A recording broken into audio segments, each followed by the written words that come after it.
there's not a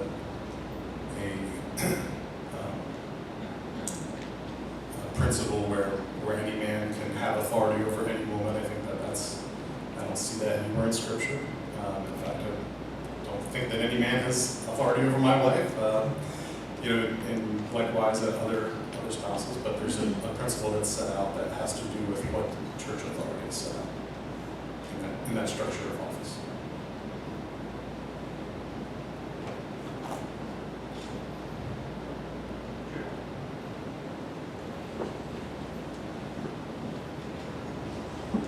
In answering that question, you specifically mentioned teaching and ruling elder, but you didn't say anything about deacons.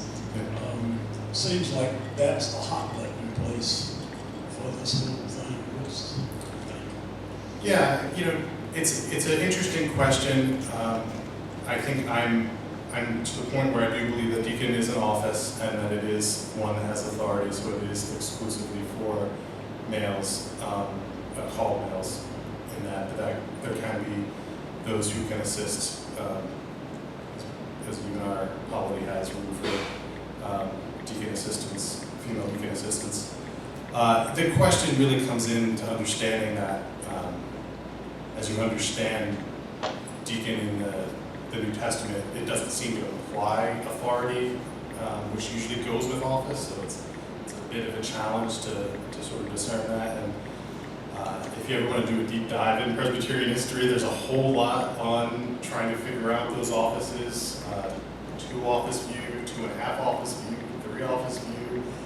Your head will start spinning pretty soon if you go through them all. And it's interesting to study, but I think right now, I wish it was a little clearer, but I think I'm pretty much where most of the PCA is on that.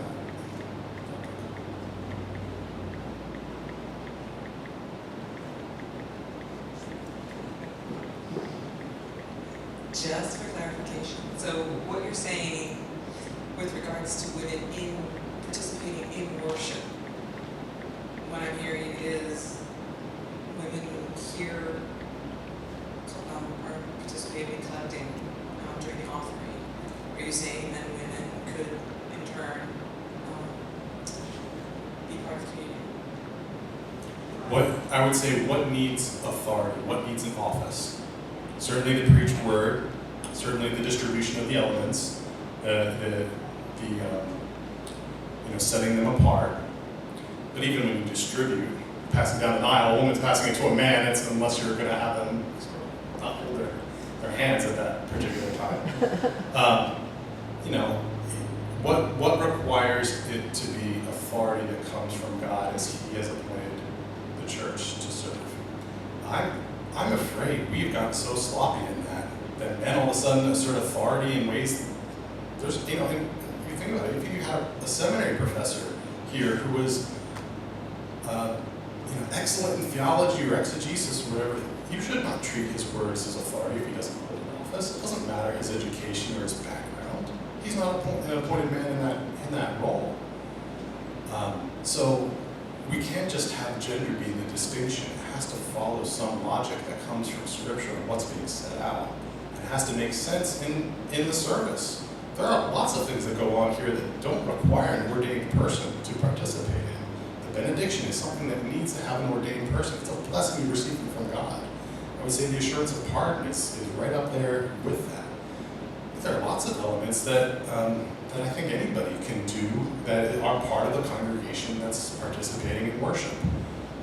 So I think, unfortunately, we've not gotten principled with how we've thought about this topic, and it's led to either an unbiblical perspective that has thought of itself as conservative, or an unbiblical perspective that's thought of itself as liberal, and both of them, I think, are just missing the mark.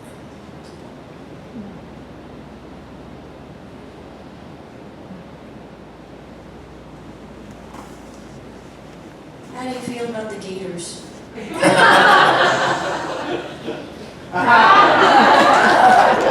Good response. Yeah, right. Yeah, what's Santa Fe's Golden Knights? Is that? Yeah, no, I mean, I think when you come to a college town, I think you need to be able to love the town, the school that's there, to embrace it, you know. What did I know about Yale and any of that stuff? But, you know, you just get to be a fan when you're around the people and the people that care about it. Good answer. Just praise God, worship service is not on Saturday.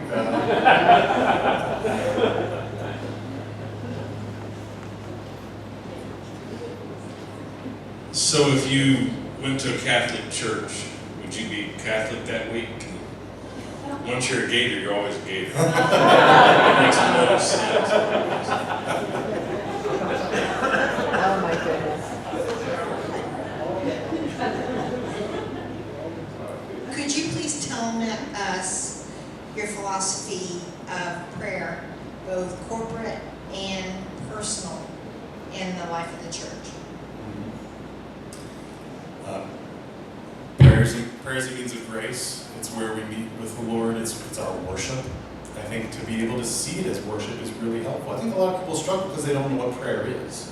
We come and try to go through a laundry list of things. Maybe we've learned a few acrostic steps to do, but it really is coming to worship God. And I think that should be a healthy part of our life. I think a church needs to have prayer. Supporting its ministries and supporting its members, I think regularly. I don't know what your system of collecting prayer requests is right now, but I think there needs to be some sort of system where pastors, session, know what the prayers of the people are, where the needs are. That we should be actively praying for our congregation. And I think in the worship services we had Max pray today, just bringing those prayers on behalf of the people to the Lord. What are your thoughts on children's ministry and kind of catechizing children and then entering children into membership? What do you look for there? What would be kind of the marks of a healthy church in that arena? Yeah. I love doing that with our kids right now. We're catechizing our kids, and it's just been a real joy. It's been fun. It's seeing my 3-year-old say things that clearly he doesn't get all the technical Westminster language, but know that that's in there. And starting to build a grammar for him is really exciting, and it's gonna be in there. It's gonna fall back. A lot of this stuff is caught before it's taught. You're picking it up. I think that children should be a part of the congregation and part of learning and growing and listening and reflecting. Again, they get a lot out of stuff that you can't even imagine as they listen and participate. I am probably a little bit later on the communion question than some, only because I really believe in baptism. I think that our children, when they're baptized as infants, enter into the church. Now, they still need to profess faith. They still need to show it, but I'm going to raise my kids as Christians. Because do we not teach them to pray to God as Father? Do we not teach them that this faith is for them? That's the whole idea of understanding the covenant, that we don't presume that they're saved, but that we raise them as Christians in the church. Because I believe that developmentally, as they're understanding and being able to articulate it, they're in a good place. I don't feel the anxiety to say, oh, you have to be able to give a credible profession right now at 3. My son can probably say, well, let's go to my daughter. My 5-year-old daughter can probably say, very good, Jesus died for my sins. She prays that. Do I think that's a credible profession of faith? Well, I think it's a confession of faith. I'm happy that she does. I have no reason to doubt that it's not authentic. But if I want to give her assurance, which is I think what every Christian should strive for, assurance is a wonderful gift. I want her to be able to really, as it says in our BCO, a credible profession of faith, which means that I should be able to ask questions. A session should be able to discern where there is faith. Have they struggled with doubt? Have they come into conflicts in their life that might shake them up a little bit?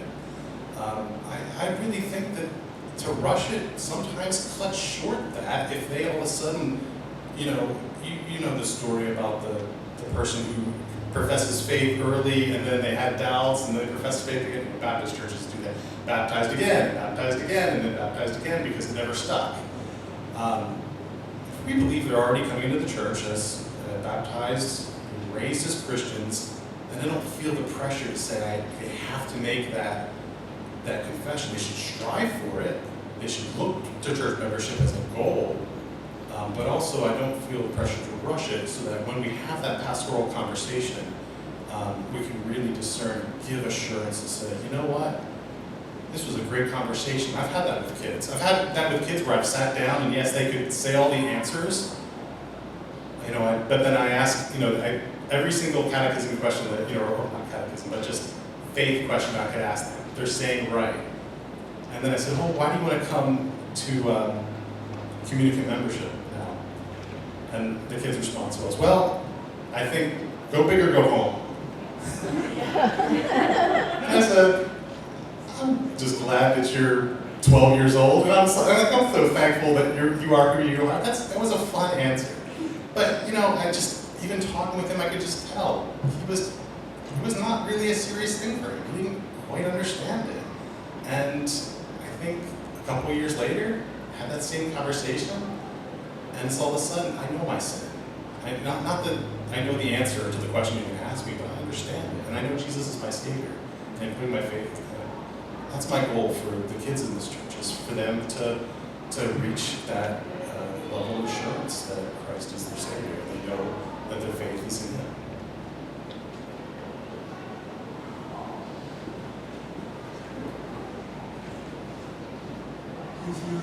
There will be a need for assistant professor like assistant pastor.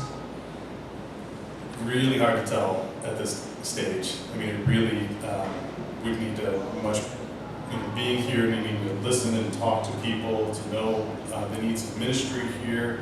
Could be another type of ministry that needs to, ministry position that needs to be here. Might be an associate, might be an assistant, might be some other type of, I really am in a position to be able to tell that at this point. I would need to hear from you and where you think the needs are as well. You're much better, I think, at this stage, discerning that than I would be.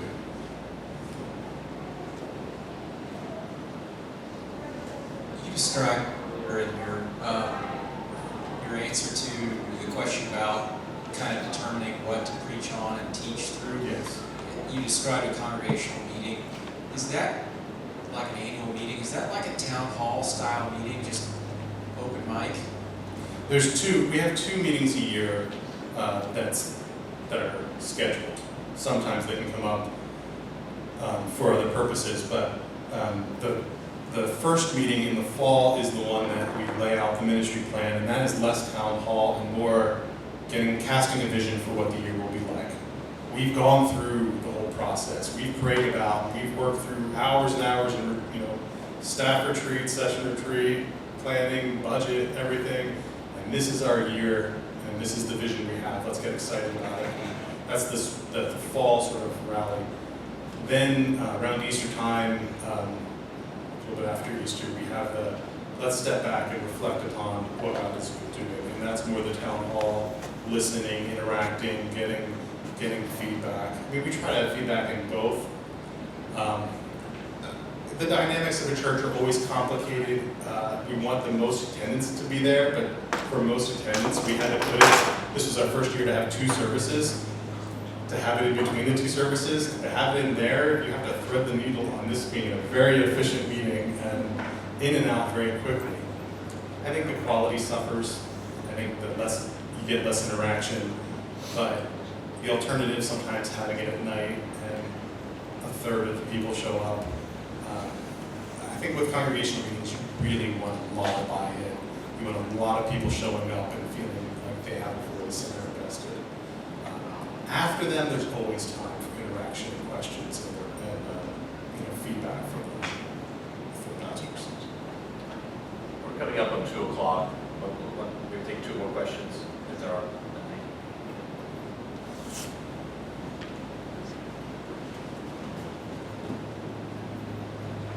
What's your idea on ministry with other churches, because there's a lot of other churches in the area that do the same things we do.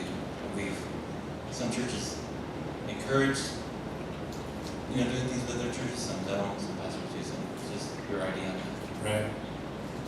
Well, there's a couple of different ways to do that. We have, in New Haven, realized that there are some things that we're just always going to be pulling in opposite directions on. Even if we share the same vision of Christ in the church, we're going to be pulling in different directions because we have different ministry plans. But we can still share some things. We have a partnership with churches that roughly have the same gospel convictions. We call it Bridges of Hope, but it's an association of churches that partner together to help love New Haven and support New Haven and have a unified presence in the city to say, we're doing things like supporting mentoring for inner city kids and doing some recovery for some housing issues or other types of big day of I Heart New Haven, showing love to the city. So we have them, and then there are a couple of churches which we have a closer affinity to that we can share some ministries that on our own we really don't have enough people to sustain. So a youth ministry, if we only have a handful of high school students, which a few years ago we only had maybe 3 or 4. We have a much bigger group now, maybe it's a dozen. But at that time, if we could pool their kids and our kids and do things together, it could be a much more encouraging ministry for them. For a lot of the kids in Connecticut, growing up in the church, they aren't big churches, and they look around them and there's no other Christians in their schools. And so they can feel like Christianity is pretty implausible. Like, nobody believes this stuff, and we're the weirdos here. And so to do stuff with other Christians allows them to feel a little bit more like, oh yeah, this is actually a real thing.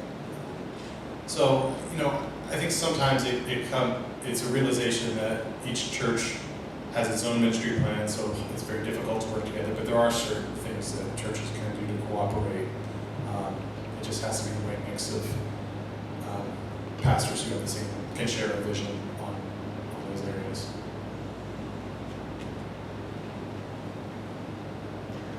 Last question. As a pastor, most embarrassing moment.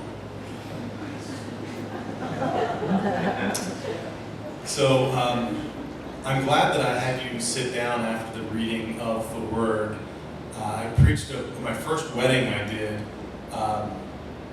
I started with everybody standing as the bride came in, and I'm just completely focused on them right in front of me. And halfway through my homily, I'm realizing everybody's still standing up. I haven't sat down yet. And I'm like, okay, do I stop the service right now and tell everybody they can sit down, or do I shorten the homily? I think I just breezed through the homily and just try to play it off. But yeah, it was pretty embarrassing.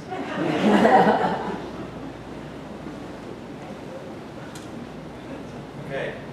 Well, thank you for questions, and thank you, Kevin. It's 2 o'clock. Just as some points of information, we did videotape the sermon for people who couldn't be here today. I believe we also videotaped this Q&A. I'm on camera, but so we videotaped this Q&A as well, so some people we have